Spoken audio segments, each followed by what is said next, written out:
Hi there folks, and welcome back to Airgun Reporter. My name is Paul Capello. For today's episode, we're going to check out one of the world's finest spring-powered underlever air rifles. I'm talking about the German-made Beeman HW97K. Let's go ahead and check it out. The Beeman HW97K is available in 177 caliber, 20 and 22 caliber. Now, field target shooters all over the world know that this is a formidable air rifle in the sport of field target. And mostly it's probably used in 177 caliber for that sport. This one happens to be the 22 caliber version. Upon first getting this rifle out of the box, I noticed that the workmanship, of course, is top-notch. It's among the world's finest for airgun triggers. We're talking about the famous record trigger here. Also, I've noticed that the barrel is really short. It's under 12 inches. The cocking effort, 35 pounds according to the manufacturer's specs, and I'd have to agree with that. It's about up there with some of the more powerful break barrel air rifles. But I don't find that it's difficult to cock. It's got a nice short stroke to it, and no problem for me cocking this and plinking all day long. The first thing we're going to do is we're going to shoot some pellets over the cranny. First we're going to use Beeman Kodiaks, then we're going to use JSB Jumbos. And let's go ahead and find those results, and then we'll move on to the accuracy testing, some sound testing, trigger testing, and we'll wrap up the show. The rifle weighs in at just over 9 pounds. And if you ask a lot of field target shooters, they'll say that that extra weight adds a lot of stability when shooting. Now, this rifle did not come with open sights, so I put a Hawk Sidewinder 6.5 to 20 by 42 millimeter scope on it, and I seem to feel this is a good combination for hunting and target shooting as well. The first pellet we're going to be using is the Beeman Kodiak 21.14 grains. Let me go ahead and take my first shot. I like the firing cycle of this gun. It's not quite as refined as, say, a TX200 that really feels like it's been tuned right out of the box. But I have to say, that trigger is really nice. It's 2-stage adjustable, and I can always tell when it's going to fire. All right, let me go ahead and take 8 more shots, and we'll see what the results are on the Beeman Kodiak pellets. The average velocity of the 21.14 grain Beeman Kodiak pellets was 539 feet per second, and that gives us about 14.5 foot-pounds of energy. But what's most impressive about this pellet is the extreme spread, 8.3 feet per second, with a standard deviation of 3 feet per second. How is that for this rifle shooting consistently? With the JSB Jumbo pellets, those are a 15.9 grain pellet. The average was 621 feet per second, and that gave us 13 foot-pounds of energy. For our first target test, let's try out the Beeman Kodiaks.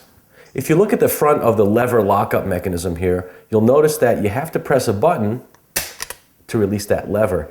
Now, I like that because there's no chance that that lever is going to pop open just before you fire.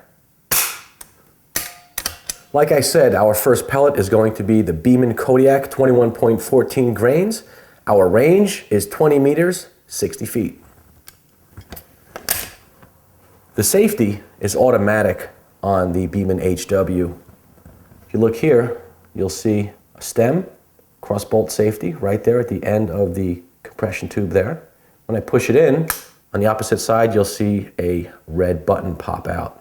This rifle can be put back on safe. Just simply recock the lever.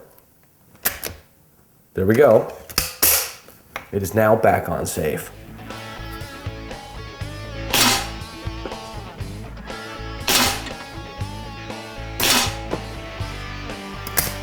And remember, just because it's an underlever, make sure you hold on to that as you're loading, just for safety's sake.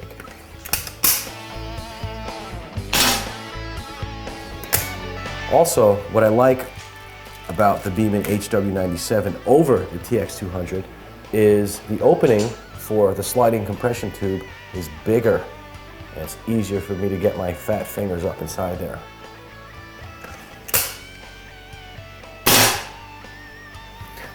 Looks like a pretty decent group to me. Let me go retrieve that target and we'll see how we did. All right, well here's the results with the Beeman Kodiaks, and it looks to be just about 1/4 of an inch, 5 shots. I also shot a group with the JSB Jumbos, and that gave me similar results, maybe slightly better. Look there, that's just about a little bit less than 1/4 of an inch. Okay, now it's time to test out the Beeman HW97's trigger and see how much that trigger pull is.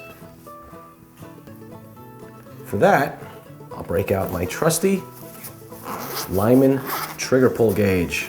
We'll set that up for you. There we go, looks like we're ready. Okay, safety glasses on. Now remember, that record trigger is, of course, 2-stage, and it's adjustable. Adjusting it is a matter of turning that screw right here with a slotted screwdriver. Now, I found the trigger to be just fine for me right out of the box. I didn't make any adjustments. Rarely do I make adjustments to a trigger as refined as something like this, but on other spring-powered air rifles, some of them could be quite heavy, and making minor adjustments could improve your accuracy quite a bit.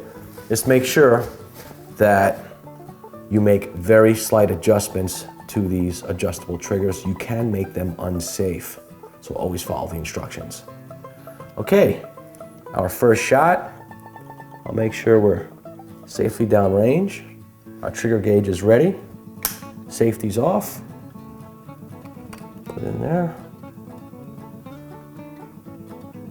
Find my pellet trap. There we go. 2 pounds, 8.2 ounces. And we'll do this 5 times and then we'll get the average. Ah, I love that cocking. That's just so smooth. And that's the difference between a finely crafted spring-powered air gun and the El Cheapos. Okay, safety's off.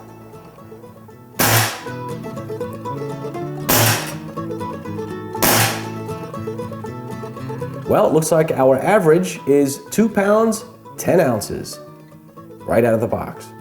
Okay, now we're going to do the sound testing. Is this a loud air rifle? Not really a loud air rifle. It's a little bit loud in the air lodge here because we have a small confined space. But outdoors, I don't think it's any louder than, say, your average 14 foot-pound break barrel air rifle. But let's go ahead and test it and we'll see what we get. Well, okay, we're ready for the sound testing. What we have is an off-the-shelf decibel meter, and we set it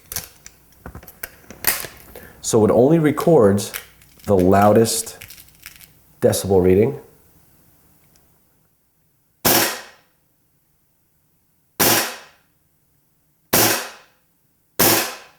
Well, it looks like 101.8 decibels is the loudest that we could reach with my sound pressure meter. Let me go ahead, wrap up the show by giving you my final scoop on the Beeman HW97K.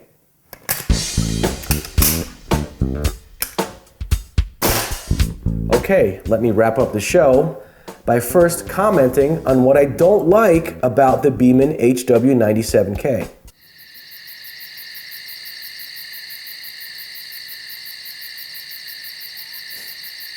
That's right, there's not much. I don't like the automatic safety only because you have to cock the lever to put it back on safe. I wish I could just move it to the side and do that. Also, the pistol grip is a little bit heavy for my hand. No big complaint there, it's not too terrible.